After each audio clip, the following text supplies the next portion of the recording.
Hello. In this video, we will be discuss about the cancer CA cervix, the cervical cancer. There is the risk factor of the cervical cancer, and there is the staging. There is the staging of this cervix cancers and all things about the cervix cancer, like screening, diagnose, and all things. So let's start about the CA cervix. It is the important aspect toward the all things.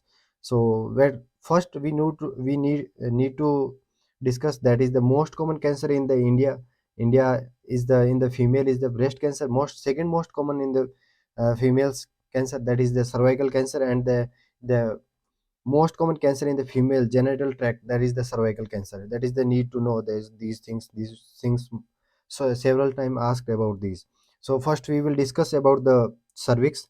There is the then we will discuss about the first we discuss about the normal anatomy of the cervix. Then we will discuss about the others part of the that invade in the cervix cancer. So let's start with the anatomy of the cervix. Cervix of anatomy is the divided into the three parts. The first is the endocervix, second one is the exocervix, and third is the transformant zone. So first is the exocervix. Exocervix is the outer part, that is a look like a pink, and inner part, that is the red look like, that is the endocervix. This is the endocervix, and this is the exocervix. सो इनके colour से हम try करेंगे कि ये किस किस तरीके की कौन कौन सी होती है, ठीक है। तो एंडो सर्विक्स है वो रेड कलर का होता है, और जो एक्जो सर्विक्स होता है वो पिंक कलर का होता है, ठीक है। और जो एक्जो सर्विक्स एक्जो जो ये स्ट्रेटिफाइड स्क्वैमस एपिथेलियम की बनी हुई होती है, एक्जो स्ट्रेटिफाइड स्क्वैमस एपिथेलियम की, और एंडो सर्विक्स होती है वो कॉलमनार एपिथेलियम की बनी होती है, ठीक है। इनको जब इनका पर स्कैपुलम एग्जामिनेशन करते हैं, तब इनके अंदर इनका जो बाहर से कलर दिखाई देता है वो इस तरीके से दिखाई देता है, ये इसके प्लम्स के अंदर से देखा जा रहा है, ठीक है। और तीसरा जो पार्ट होता है वो होता है transformation zone. Transformation zone actually में जहाँ पर एंडो सर्विक्स और एक्सो सर्विक्स जहाँ पर मिलती है उसको ट्रांसफॉर्मेशन जोन बोलते हैं। इसकी जो एपिथेलियम होती है वो कॉलमनर एपिथेलियम भी होती है और स्क्वैमस एपिथेलियम होती है, तो इसको साथ में मिलाकर बोलते हैं स्क्वैमस कॉलमनर एपिथेलियम, ठीक है। ये होता है ट्रांसफॉर्मेशन जोन। ये पेल कलर का होता है, मतलब कि जैसे आप यहाँ पर देख पा रहे हैं, ये ट्रांसफॉर्मेशन जोन है जो एकदम पेल है, ना पिंक है ना रेड है, एकदम पेल है। इसको ट्रांसफॉर्मेशन जोन बोलते हैं। Transformation zone is the most common site for the CA cervix, ठीक है। इसका भी डिस्कस करेंगे बाद में। देखो ट्रांसफॉर्मेशन जोन इस तरीके से, जैसे आउटर देखेंगे तो ये सीए सर्विक्स के बाहर की तरफ एक्सो सर्विक्स, ये एंडो सर्विक्स, और इसको जो जोड़ रहा है जो पेल एरिया है वो ट्रांसफॉर्मेशन जोन है। तो इस तरीके से होता है ट्रांसफॉर्मेशन जोन, और ये normal anatomy of the cervix है, जिसके अंदर एक्सो सर्विक्स, एंडो सर्विक्स और द ट्रांसफॉर्मेशन जोन आते हैं। अब देखते हैं कि सीए सर्विक्स की पैथोजेनेसिस क्या है ऐसी चीज है जिसकी वजह से सर्विक्स कैंसर होता है। तो उसके अंदर तीन चीज आती है कि infection, progression and the invasion. Three stage होता है इसके पैथोजेनेसिस। जैसे नॉर्मल सर्वाइकल सेल्स होती है जो इन्वेड करती है किसी भी कोज से, जैसे like HPV human papilloma virus के इन्फेक्शन से हो गया। फिर वो अगर ह्यूमन पेपिलोमा वायरस नॉर्मली हर जगह इन्वेड करता है, लेकिन वो कुछ टाइम के बाद क्लियर हो जाता है, लेकिन कहीं पर परसिस्ट कर ले वो एचपीवी इन्फेक्शन, तो वो सीए सर्विक्स का रिजल्ट हो सकता है। अब जो सीए सर्विक्स जब एचपीवी इन्फेक्शन होता है वो क्या करता है कि जो एपिथेलियम्स होती है उसकी जो जनरल एनाटॉमी या हिस्टोलॉजी होती है उसको इन्वेड करता है। जब उसको इन्वेड करता है, जब उसका डिस्प्लेसिया मेटाफ्रेजिया होता है, जब कंडीशन होती है, तब ये कंडीशन प्री मेलिग्नेंट और मतलब कैंसरियस कंडीशन बन जाती है, ठीक है। प्री कैंसरियस कंडीशन और मेलिग्नेंट कंडीशन इस तरीके से बन जाती है क्योंकि वहां पर इन्वेजन हो जाता है, तब उसको बोला जाता है सीए सर्विक्स। तो इसके अंदर नॉर्मल एपिथेलियम का एचपीवी के इन्फेक्शन के बाद अगर क्लियरेंस हो जाता है तो नॉर्मल है, अगर उसके बाद रिग्रेशन होता है तो वो सीए सर्विक्स में चेंज होता है। इस तरीके से पैथोजेनेसिस होती है। तो अब कहा जाता है कि जो most common STD in the world that is the HPV infection. That HPV infection क्या करता है कि affects the basal layer of the cervical epithelium. इसको बोलते हैं कोलियोसिस साइटोसिस। कोलियोसाइटोसिस होता है जो बेसल लेयर्स को इन्वेड करता है, जो सर्वाइकल कैंसर की। अब infection persist then it's occur the metaplasia and dysplasia, and ये एक पैथोलॉजी होती है जो प्री मेलिग्नेंट कंडीशन होती है। अब जिसके जो सीए सर्विक्स होते हैं उसका पेशेंट आता है, उसकी मोस्ट कॉमन कंप्लेन होती है वो पोस्ट कोइटल ब्लीडिंग होती है, और इसके लिए ग्रेडिंग दी जाती है कि मतलब किस तरीके का कितना कितना डिस्प्लेजिया किया है, सेल्स को कितना कितना हटाया, कितना क्या अफेक्ट किया है। इसके हिसाब से तीन वो क्लासिफिकेशन होते हैं जिसको बोलते हैं CIN 1, टू थ्री, CIN का मतलब होता है सर्वाइकल इंट्रा एपिथेलियल नियोप्लेजिया, ठीक है। CIN 1 2 3 होते हैं। जब 1 होता है उसको बोलते हैं माइल्ड, माइल्ड तरीके का डिस्प्लेसिया, और सेकंड वाला होता है वो मॉडरेट तरीके का होता है, और थर्ड वाला होता है सीवियर होता है। अब जो माइल्ड होता है उसके अंदर जो बेसल, जब CIN होता है उसके अंदर बेसल लेयर अफेक्टेड होती है, तो 1/3 ऑफ सर्वाइकल एपिथेलियम डिस्प्लेस्ड हुई है या अफेक्टेड हुई है, तो उसको बोलते हैं माइल्ड। इसको बोलते हैं LSIL, ठीक है, low squamous epithelium intra epithelial lesion बोलते हैं, LSIL। और जो CIN 2 और 3 है वो होते हैं मॉडरेट तरीके का या हाईली मॉडरेट तरीके के, तो उसको बोलते हैं HSIL, ठीक है। इसको बोलते हैं high squamous intra epithelial lesion, HSIL, ठीक है, HSIL। तो HSIL में दो तरीके के आते हैं, CIN 2 एंड CIN 3। और जो LSIL होता है उसमें CIN 1 एंड 2 आते हैं, 1 आता है सिर्फ, ठीक है, LSIL में CIN 1, और HSIL में CIN 2 एंड 3 आते हैं। तो जो सीवियर तरीके का होता है वो LHSIL CIN 3 होता है। उसके अंदर क्या होता है, बेसमेंट मेम्ब्रेन इंटैक्ट रहती है और बाकी सारा पार्ट जो 2/3 सर्वाइकल एपिथेलियम होती है वो सारी इन्वॉल्व होती है। तो ये मतलब इसके अंदर क्या है, ये होता है बेथेस्डा क्लासिफिकेशन करते हैं उसके अंदर। तो बेथेस्डा क्लासिफिकेशन में क्या करते हैं कि पहले देखते हैं नॉर्मल है, ठीक है, फिर देखते हैं इन्फेक्शन, इन्फेक्शन कैसे डिटेक्ट करते हैं, पेप स्मेयर करते हैं, कैसे डायग्नोसिस, कैसे स्क्रीनिंग होती है, उसके बारे में हम आगे डिस्कस करेंगे। थर्ड है रिएक्टिव चेंजेस होता है। रिएक्टिव चेंजेस मतलब उसके जो अपीयरेंस होता है, सर्वाइकल कैंसर जो सर्विक्स होती है उसका नॉर्मल अपीयरेंस कैसा होता है, फिर उसके बाद उसका चेंज हो जाता है, तो वो थर्ड तरीके का होता है। फिर फोर्थ में होता है LSIL, उसमें मिड डिस्प्लेसिया होता है, CIN टाइप 1। और जो CIN 2 टाइप 2 और टाइप 3 है उसके लिए LHSIL होते हैं, मॉडरेट और उस तरीके से। और 6 7 8 जो आगे के तरीके के होते हैं वो atypical cells of the endocervix and exocervix के होते हैं। तो इस तरीके से हम जो बेथेस्डा क्लासिफिकेशन के बारे में देखते हैं। बेथेस्डा क्लासिफिकेशन और सीए सर्विस के बाद में हम अगली गाइडलाइन देखते हैं, वो ACS गाइडलाइन होती है। ACS गाइडलाइन में क्या होता है कि इसमें सीए सर्विस से हम प्रिवेंट कैसे कर सकते हैं, तो सीए सर्विस से प्रिवेंट करने के लिए, किसी भी चीज़ को प्रिवेंट करने के लिए हमें स्क्रीनिंग जरूरी है, तो स्क्रीनिंग से हम प्रिवेंट कर सकते हैं। तो इसकी प्रिवेंटिंग, इस गाइडलाइन के हिसाब से इसकी जो प्रिवेंशन है तो वो स्क्रीनिंग स्टार्ट हो जानी चाहिए 25 साल की उम्र में, 25 साल के एज में। Method of the may be the HPV DNA testing of the हर 5 साल में till 65 year of the age. और दिन HIV positive immuno compromise patient है तो उसके अंदर screening should be annually. And after 30 age of the female continue test only with the pap smear screening done in the every 3 years. 3 साल में अगर normal आपकी जो सर्विक्स है नॉर्मल है फिर भी आपको 3 साल के अंदर स्क्रीनिंग करना जरूरी है, ये ACS गाइडलाइन है। अब देखो स्क्रीनिंग के मेथड किस किस तरीके से हो सकते हैं। HPV DNA टेस्ट हो सकता है but it's expensive, so it's done in the western countries but not in the so much widely common in the India. In India, we rural part we use VIA, visual inspection with the acetic acid. Acetic acid लेते हैं 3 to 5%, 3 to 5% acetic acid लेते हैं और उससे करते हैं, ये rural India में करते हैं। Lesion if lesion are positive then we do the cryotherapy. Cryotherapy क्या होती है अब आगे देखेंगे, जिसमें CO2 और N2O गैस का लेकर के क्रायो एब्लेशन किया जाता है। अब थर्ड तरीके का होता है जो मोस्ट कॉमन यूज होता है वो पेप स्मीयर है। पेप स्मीयर में इंस्ट्रूमेंट कौन कौन से यूज होते हैं, एक तो एयर स्पेचुला है और एक है एंडोसर्विकल ब्रश। तो स्पेचुला किस तरीके का दिखता है, इस तरीके से बाइकॉनकेव एंड होते हैं, बाइकॉनकेव एंड से इसको बोलते हैं एयर स्पेचुला, एयर स्पेचुला। और ये जब स्पेचुला डाला जाता है तो ये एक कुस्को स्पेकुलम होता है, उससे उससे स्पेकुलम से एग्जामिनेशन करते हैं क्लॉकवाइज। जो एयर स्पेचुला होता है उसके अंदर दो तरीके से करते हैं, और जो एंडोसर्विक्स ब्रश होता है वो इस तरीके का होता है, ठीक है, इस तरीके से होता है। इसके अंदर क्लॉकवाइज और एंटी क्लॉकवाइज करते हैं और फिर इसका जो स्लाइड्स होती है उसको लेते हैं और फिक्सेटिव एजेंट लेते हैं। फिक्सेटिव एजेंट किस तरीके से हो सकते हैं, इन 95% वी यूज इथाइल एल्कोहल, और ईथर भी यूज करते हैं 5%, और नहीं भी यूज कर सकते हैं। और इस तरीके से करके स्लाइड को पैथोलॉजिकल स्मीयर के लिए भेजा जाता है, हिस्टोपैथोलॉजिकल एग्जामिनेशन, फिर उसको देखते हैं।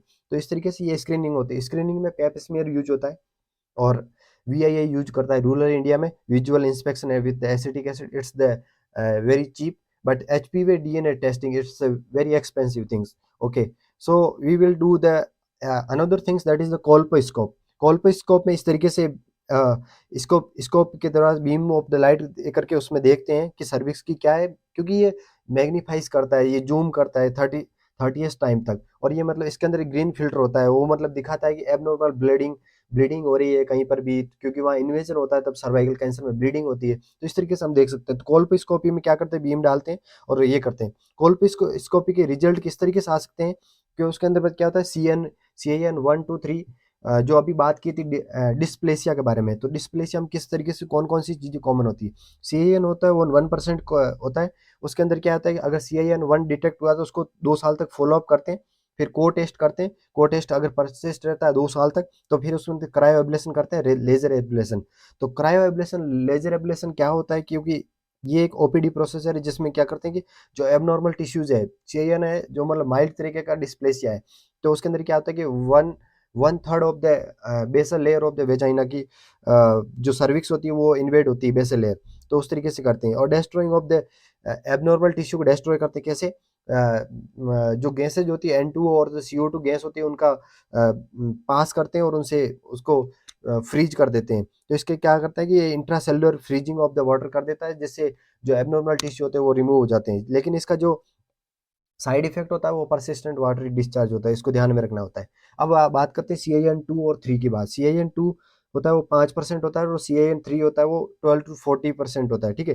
तो इसके अंदर क्या करते हैं, ऑक्सीजन प्रोसेस करते हैं, कट करके निकालते हैं। तो इसके लिए क्या होता है, एक तो लीप प्रोसेस होता है और लीड्स होता है। इसमें क्या करते हैं, remove of the abnormal tissue जैसे उसमें किया था, लेकिन उसमें क्रायोब्लेशन किया था क्योंकि उसके अंदर लेस इन्वेजन था, ठीक है। 1% कैंसर का पार्ट था, ठीक है। तो इसके लिए क्या करते हैं, लूप क्या होता है कि इस तरीके का इंस्ट्रूमेंट होता है जिसके तरफ उसको हम करते हैं कि एक लूप बना होता है, उसके अंदर जो मतलब इलेक्ट्रोसर्जिकल लूप करके एक्सीजन करके उसका प्रोसेस करके बाहर निकालते हैं, तो ये करते हैं। लेकिन इसके लिए क्या होता है कि इसमें ब्लीडिंग बहुत ज़्यादा होती है, तो आजकल इसको प्रेफर नहीं किया जाता है। तो इसके लिए क्या क्या ट्रीटमेंट होता है आगे देखेंगे अभी, ठीक है।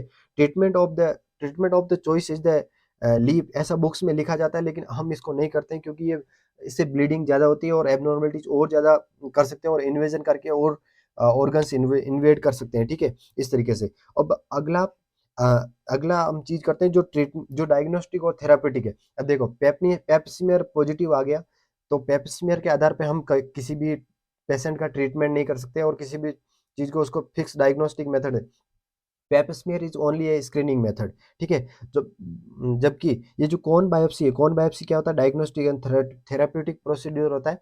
इसमें क्या करते हैं कि डायग्नोस्टिक थेराप्यूटिक ये ओटी प्रोसीड्यूर होता है। इसमें अंदर क्या करते हैं कि जनरल एनेस्थीसिया के अंडर में दिया जाता है। इसके अंदर जो बायोप्सी लेते हैं वो इस तरीके से सीए सर्विक्स और सीए जो सर्विक्स होती है उसके एंडो एंडो सर्विक्स और एक्सो सर्विक्स और ट्रांसफॉर्मेशन जोन के बायोप्सी लेते हैं, ठीक है, इस तरीके से कॉन की तरफ से, ठीक है, कौन की साइज की बायोप्सी लेते हैं। तो इसलिए मतलब कि बहुत यूज़फुल बायोप्सी होती है आजकल इसी को करते हैं। ये इन्वेजिव मेथड होता है, लेकिन ये मतलब कि 100% श्योरिटी है कि डायग्नोस करता है। अगर 1% है कहीं एबनॉर्मल टिश्यू होती है इसको भी काट के हटा देता है। तो यही क्या difference of the pap smear and colposcopy और पेप स्मीयर में कहीं भी डिस्करेंसी आई थी तो मतलब वो ठीक करते हैं, ठीक है। और होता है कि जो माइक्रो इन्वेजिव होते हैं ना उनका ट्रीटमेंट कर देते हैं, तो इसलिए इसको थेराप्यूटिक मेथड बोलते हैं। माइक्रो इन्वेजिव से ये cervix help to the identify and treat the micro invasive cancer in the cervix. So but इसका एक कॉम्प्लिकेशंस क्या है, ब्लीडिंग है, इंजरी टू द इंटरनल ओस में ब्लीडिंग हो सकती है, रिकरेंट अबॉर्शन हो सकता है, ठीक है। इसके ये मतलब कि कॉम्प्लिकेशंस है, इसको ध्यान में रखना है।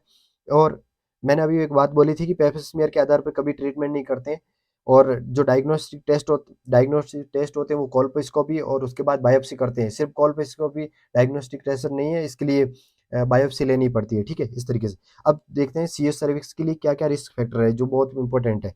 Early age of intercourse, early age of the early age of the first child birth, multiple sex partner, multiparity, HIV, STD, sexual transmitted disease, immuno compromise state और the low socio economic due to the less hygienic part, ठीक है। तो इस तरीके से कर सकते हैं, लेकिन इसके अंदर एक चीज़ ध्यान रखनी है कि जो ईस्ट्रोजन डिपेंडेंट जो कैंसर होते हैं ना, उसकी तरह अर्ली मीनार की होती है ना, वो ईस्ट्रोजन डिपेंडेंट कंडीशन होती है, वो इसका रिस्क फैक्टर नहीं है, वो सीए सर्विक्स और ओवेरियन कैंसर का है, ठीक है। इस तरीके से ध्यान रख सकते हैं। अब जो इसका जो मोस्ट कॉमन रिस्क फैक्टर है वो है एचपीवी, ह्यूमन पेपिलोमा वायरस, बहुत मोस्ट कॉमन है। इसकी दो तरीके की स्ट्रेन होती है, एक लो स्ट्रेन होती है, एक हाई स्ट्रेन होती है। जो लो स्ट्रेन होती है वो 6 and 11 होती है और वो मोस्टली करती है कॉन्डिलोमा एक्यूमिनाटा, नॉट ए लाटा, ठीक है, एक्यूमिनाटा एक्यूमिनाटा करती है, लाटा नहीं करती है। ये ध्यान रखना। और जो हाई स्ट्रेन होती है वो क्या करती है, इन्वेजन करती है, इन्वेजन ऑफ द कर सकती है, तो सीए सर्विक्स वॉट कर सकती है, सर्विक्स वॉट। और द CAN जो नियोप्लेसिया है इंट्रा एपिथेलियल, उसको कर सकती है। तो HPV जो मोस्ट कॉमन जो हाई रिस्क पे स्ट्रेन होते हैं वो होते हैं 16, 18, 31, 35, 45, ठीक है।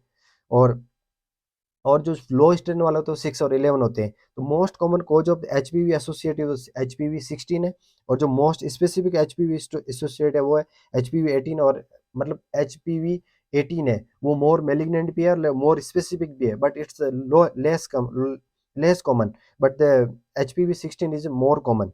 और इनके लिए क्या होता है कि IM रूट से वैक्सीन देते हैं। उसके वो 3 तरीके की वैक्सीन है, जो मतलब पहले सर्विरिक्स आई थी जो बाईवेलेंट है, जो मतलब सिर्फ 2 ही वेरिएंट के लिए अवेलेबल थी। फिर आई थी गार्डासिल जो 4 के लिए थी क्वाड्रीवेलेंट। और फिर आई थी गार्डासिल 9 जो नो वेरिएंट के लिए अवेलेबल थी, 16, 18, 31, 33, 45 के लिए। इन सब के लिए भी अवेलेबल थी, ठीक है। तो इस तरीके से सर्विक्स के बारे में हम डायग्नोस कर सकते हैं और कंफर्म कर सकते हैं स्क्रीनिंग के मेथड से। कंफर्म नहीं कर सकते, स्क्रीनिंग मेथड से हम उसको रोक सकते हैं, और उस अर्ली डायग्नोस करने के लिए बायोप्सी कर करके ट्रीटमेंट करके हम आगे इन्वेड होने से रोक सकते हैं। लेकिन अगर इन्वेड हो गया, किस तरीके का कितना इन्वेड हुआ है, उसके लिए होती है फिगो स्टेजिंग होती है, ठीक है। फिगो स्टेजिंग में क्या होता है कि मतलब ये पहले सिर्फ क्लिनिकल स्टेजिंग की जाती थी, आजकल इसको क्लिनिकल स्टेजिंग और रेडियो मोटेलिटी भी यूज की जाती है, ठीक है। इन दोनों को मिला करके फिगो स्टेजिंग होती है। रेडियो स्टेजिंग रेडियो मोडेलिटी में क्या क्या यूज होता है कि तो MRI यूज होता है, एक होता है CT स्कैन और पेट CT, ठीक है। MRI क्या करता है कि जो CA सर्विक्स होती है उसका इन्वेजन, जो सॉफ्ट टिश्यू साइड की जो पैरामेट्रियम लिगामेंट्स है या फिर किस तरीके का इन्वेजन हुआ है, उस तरीके से हम देख सकते हैं। जबकि जो CT स्कैन है वो क्या करता है कि किडनी या यूरेटर या उनका इन्वॉल्वमेंट के लिए CT स्कैन होता है। पेट CT होता है वो लिम्फ नोड के इन्वेजन के लिए। पेट CT हमेशा स्टेजिंग के लिए यूज होता है जिसमें लिम्फ नोड का इन्वॉल्वमेंट का बता सके, और MRI हमेशा सॉफ्ट टिश्यू के लिए होता है, ठीक है। तो इस तरीके से कर सकते हैं। तो किस तरीके का कौन सा इन्वेजन होगा, किस तरीके का, जैसे आप ये साइड में देख पा रहे हैं कि ये जो सर्विक्स है, इसका जो पार्ट है ये वेजाइना है, तो फिर ये धीरे धीरे किस किस चीज को कहाँ कहाँ तक इन्वॉल्वमेंट करेगी, इस तरीके से होता है। तो इसके लिए स्टेज होती है, फर्स्ट स्टेज होती है cancer confined to the cervix, सिर्फ सर्विक्स तक है तो उसके लिए सर्जरी करते हैं, लिम्फ नोड डाइसेक्शन नहीं करते हैं और उसका ट्रीटमेंट कर लेते हैं, ठीक है। जो फर्स्ट ए होता है उसका माइक्रोस्कोपिक या माइक्रो इन्वेजिव कैंसर होता है, जिसके अंदर जो लेस देन 5 mm से लेस है, तो उसके अंदर क्या होता है वो स्टेज 1 होती है। इसके अंदर हम नॉर्मली कौन बायोप्सी से हम उसको निकाल लेते हैं, ठीक है, माइक्रो इन्वेजिव। अब इसकी स्टेजिंग होती है फर्स्ट A1, इसके अंदर 3 mm से कम, 3 mm come deep, and 3 to 4 deep is the first A2, और first B is the microscopic cancer is the more than 5 mm, ठीक है, deep. And 1B1 tumor is the less than 2 centimeter, and the 1B2 size is the more than 2 centimeter, 1B3 size is the 4 cm। ये size के हिसाब से है, ठीक है। इनका ट्रीटमेंट अभी देखेंगे किस तरीके से। पहले स्टेज देख लेते हैं कौन कौन सा किस किस स्टेज। देखो स्टेज 1 है, स्टेज 2, स्टेज 3, स्टेज 4। इनमें इन्वॉल्वमेंट किस तरीके से, 1 होता है सिर्फ उसमें सर्विक्स तक ही कन्फाइंड रहता है तो उसको स्टेज 1। स्टेज 2 होता है उसके अंदर जो वेजाइना का लोअर लोअर अपर 2/3 पार्ट है, अपर 2/3 part of the vagina involve होता है, उसको 2 बोलते हैं। और उसमें लोअर 1/3 पार्ट आया वेजाइना का इन्वॉल्व हुआ तो उसको स्टेजिंग 3 बोलते हैं। और स्टेजिंग 4 में इसके साथ साथ ये जो जो यूरेटर होता है, यूरेटर इन्वॉल्वमेंट, पैरामेट्रियम, किडनी, हाइड्रोनेफ्रोसिस, ये मतलब इस तरीके से इन्वॉल्वमेंट है तो उसको स्टेज 4 बोलते हैं। तो जनरली 4 तरीके की स्टेज होती है। स्टेज 1 में सिर्फ और सिर्फ कन्फाइंड रहता है यूट्रस तक, अरे सर्विक्स तक, and the upper two third vagina में इन्वॉल्व रहता है तो उसको स्टेजिंग 2। और लोअर 1/3 में होता है तो उसको बोलते हैं वेजाइना स्टेज 3। स्टेज 4 में किडनी, हाइड्रोनेफ्रोसिस, यूरोसिस, ब्लैडर, यूरेटर सब इन्वॉल्वमेंट होता है, ठीक है। तो इस तरीके से टाइप 4 तक होते हैं। अब इसके अंदर क्या होता है कि इनका सेंटीमीटर का होता है, उसके हिसाब से होती है कि पैरामीट्रियम इन्वॉल्वमेंट हुई है। अगर इसमें स्टेज 2 में पैरामीट्रियम इन्वॉल्वमेंट नहीं हुई है तो सेकंड A1 में tumour is less than 4 centimetre, जबकि सेकंड A2 में size of the tumour more than 4 centimetre, ठीक है। इसका ध्यान रखना, इस यहाँ पर एक इम्पोर्टेंट मैनेजमेंट का काम आएगा, तो ठीक है। और सेकंड बी में equal to the 4 parametrium involvement, ठीक है। और इसके अंदर स्टेज थर्ड आता है, उसके अंदर lower one third of the vagina involvement होती है, जिसमें pelvic side wall are not involvement, side wall not involvement होती है, बट जो ये होते हैं पेल्विक साइड वॉल यहाँ तक होती है, ठीक है। इस तरीके से ये इन्वॉल्वमेंट नहीं होती है। जबकि उसके अंदर जो सेकंड थर्ड बी होता है, उसके अंदर साइड वॉल इन्वॉल्वमेंट हो जाती है। यूरेटर, ये जो यूरेटर होता है, जो यूरेटर ये इन्वॉल्वमेंट हो जाता है। रीनल इन्वॉल्वमेंट होता है। हाइड्रो यूरेटर हाइड्रोनेफ्रोसिस कंडीशन होती है वहाँ पे। और थर्ड सी में nodes, lymph nodes are the involvement होते हैं, जो पेल्विक लिम्फ नोड, पेरा एयोर्टिक लिम्फ नोड इन्वॉल्वमेंट होते हैं। तो सीए सर्विक्स में दो ही लिम्फ नोड इन्वॉल्वमेंट होते हैं, पेल्विक लिम्फ नोड और पेरा एयोर्टिक लिम्फ नोड होते हैं, इन्वॉल्वमेंट होते हैं, ठीक है। अगर वो इग्वाइनल लिम्फ नोड इन्वॉल्वमेंट है, इसका मतलब कि ऑलवेज वो मेटास्टेसिस में, और उसके लिए ट्रीट अलग से करना पड़ेगा, ठीक है। तो अगर स्टेज 4 है, उसके अंदर मेटास्टेसिस कंडीशन है, उसके अंदर पूरी इन्वॉल्वमेंट होती है, उसमें ब्लैडर, यूरेटर, किडनी सब कुछ इन्वॉल्वमेंट, बाउल इन्वॉल्वमेंट है, डिस्टेंस स्प्रेड है, ठीक है। अगर ब्लैडर तक इन्वॉल्वमेंट है तो फर्स्ट ए और फोर्थ ए है, और फोर्थ बी में डिस्टेंस स्प्रेड है। Inguinal lymph node are also involvement, क्योंकि aortic, para aortic, pelvic lymph node already involved in the 3C, ठीक है। लिम्फ नोड इन्वॉल्व होते हैं 3C में। अब देखो इनके ट्रीटमेंट के लिए क्या-क्या कंडीशन होती है कि पहले तो इनका इन्वेजन समझना होगा कि इन्वेजन कहाँ-कहाँ तक का है। अगर सर्विक्स तक ही है, माइक्रो इन्वेसिव है, कौन बायोप्सी से ठीक कर सकते हैं। लेकिन अगर लोअर वेजाइना का इन्वॉल्वमेंट है, कौन-सी स्टेज तक है, सेकंड स्टेज तक है, तो उसमें सर्जरी करते हैं, उसमें टोटल एब्डोमिनल हिस्टेरेक्टोमी करते हैं।